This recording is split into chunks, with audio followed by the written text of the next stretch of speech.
बिल्कुल। आज इंदिरा गांधी नहर पे वन और अभ्यारण्यों पे मांगों पे चर्चा हुई है। मैं आपको बताना चाहूंगा कि मैं सीमांत के उस क्षेत्र से आता हूं जहां पर इंदिरा गांधी नहर की कल्पना जहां के लिए 1957 में की गई। 1957 में जब इंदिरा गांधी नहर सिंचाई परियोजना की कल्पना की गई थी, तब ये सोचा गया था कि देश के आखिरी हिस्से तक हम पानी पहुंचाएंगे।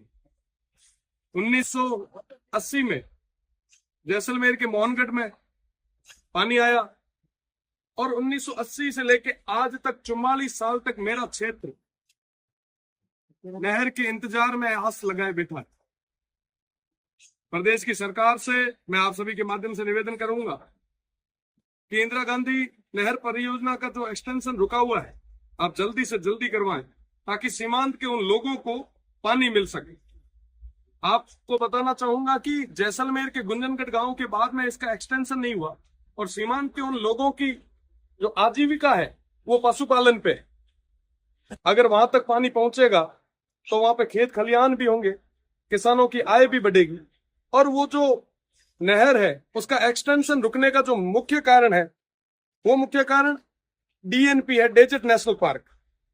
आपको बताना चाहूंगा कि 1980 में एक नोटिफिकेशन आया और उस नोटिफिकेशन के बाद में डीएनपी क्षेत्र को नोटिफाई किया गया।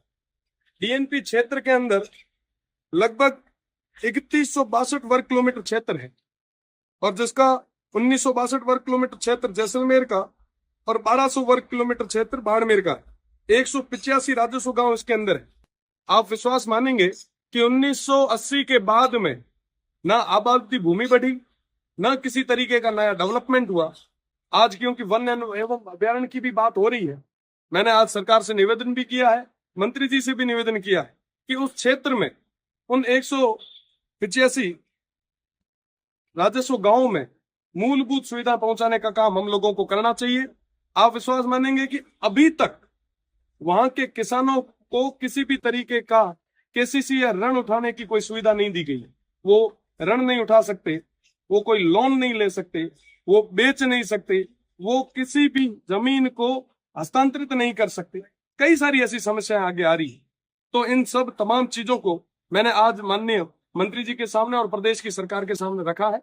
साथ ही साथ मोबाइल टावर, आप देखेंगे कि साहब एक दिन के लिए अगर मोबाइल टावर या कोई रेंज या कोई जब परीक्षा होती है तो एक दिन के लिए जब मोबाइल टावर को ब्लॉक किया जाता है, इंटरनेट को बंद किया जाता है, तो हमारे युवा भाई खाना पीना छोड़ देते हैं। उस स्थिति में आप सोचिए, आप विचार कीजिए, आप कल्पना कीजिए कि साहब उन लोगों के क्या हाल होंगे जिनके पास अभी तक मोबाइल नेटवर्क नहीं पहुंचा। लाइट की हम बात करें तो अभी सब हाहाकार मचा रहे हैं कि साहब हर जगह कटौती हो रही है। मैं मानता हूं साहब की कटौती हो रही है, पर आप देखें कि साहब उनके क्या हाल होंगे जो 75 साल से बिजली का इंतजार कर रहे हैं। हम पानी की बात करते हैं कि साहब एक दिन अगर शहर में पानी की सप्लाई ना हो तो लोग सड़कों पे आ जाते हैं। आप विचार करो, जहां तक आजादी के बाद तक जहां पर अभी तक पानी नहीं पहुंचा है उनके क्या हाल होंगे। वाकई स्थिति बहुत ही ज्यादा भयानक है। मैं कहना चाहूंगा मंत्री जी से भी, मैंने मंत्री जी से भी निवेदन भी किया कि एक बार आप आए और उस क्षेत्र को देखें। आप देखेंगे कि भारतमाला जैसा प्रोजेक्ट वहां पे जाके रुक गया।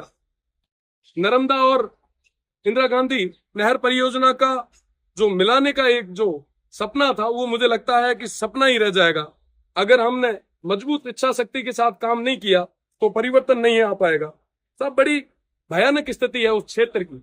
अगर कोई प्रसव समय में कोई हॉस्पिटल तक जाना भी चाहे तो दूर दराज तक कोई हॉस्पिटल नहीं है और रोडें भी नहीं। कई बार जच्चा और बच्चा दोनों की मृत्यु हो जाती है। वाकई स्थितियां बहुत खराब है। मैं आपको निवेदन करना चाहूंगा आपके चैनल के माध्यम से, मैं उन गांवों का नाम लेना चाहूंगा जिन गांवों का नाम इस राजधानी में आज तक किसी ने नहीं लिया। गडरा रोड आपको बता दूं कि सीमांत की आखिरी पंचायत समिति है और गडरा रोड से 1 किलोमीटर बाद इंटरनेशनल बॉर्डर शुरू हो जाता है। उस गडरा रोड के बोई, नोडडी, समंत का पार, हाफिया, फांगड़ी, चंदनिया, बनियाली, चौथियाली, खड़ीन, सेला, धिंगानी बस्ती, बच्चिया, पूंजराज का पार, सरगवाड़ा, द्राबा, ढगारी, मठरानी, पीपरली, पते का पार, गप्पण, दाबड़, सांकली, हाफिया, कुपड़िया, रावतसर, सालम सिंह बस्ती, दुठोड़, ये तमाम कई सारे ऐसे गांव, 185 गांव है जहां पे अभी तक मूलभूत सुविधा नहीं पहुंची। हम बंद एसी के कमरे में सब तरीके की बातें कर लेते हैं, पर जरूरत है उन क्षेत्र को आगे तक ले जाने की। बिजली नहीं पहुंची, पेयजल नहीं है, आबादी भूमि नहीं है, किसी भी तरीके की कोई सुविधा नहीं पहुंची। तो वन एवं पर्यावरण की मांगों पे सबसे बड़ी मांग मुझे लगता है हमारी है। और इंदिरा गांधी नहर सिंचाई परियोजना की बात हो रही थी, तो इंदिरा गांधी सिंचाई परियोजना एक्सटेंशन होना चाहिए और सीमांत के आखिरी गांव तक पानी पहुंचना चाहिए। आपके माध्यम से पुनः मैं मंत्री जी से निवेदन भी करूंगा कि एक बार, आप बहुत संवेदनशील है, एक बार आप उस क्षेत्र का जायजा लें और निश्चित रूप से हम सब मिलकर सामूहिक प्रयास के साथ में एक बदलाव लाएं। बहुत बहुत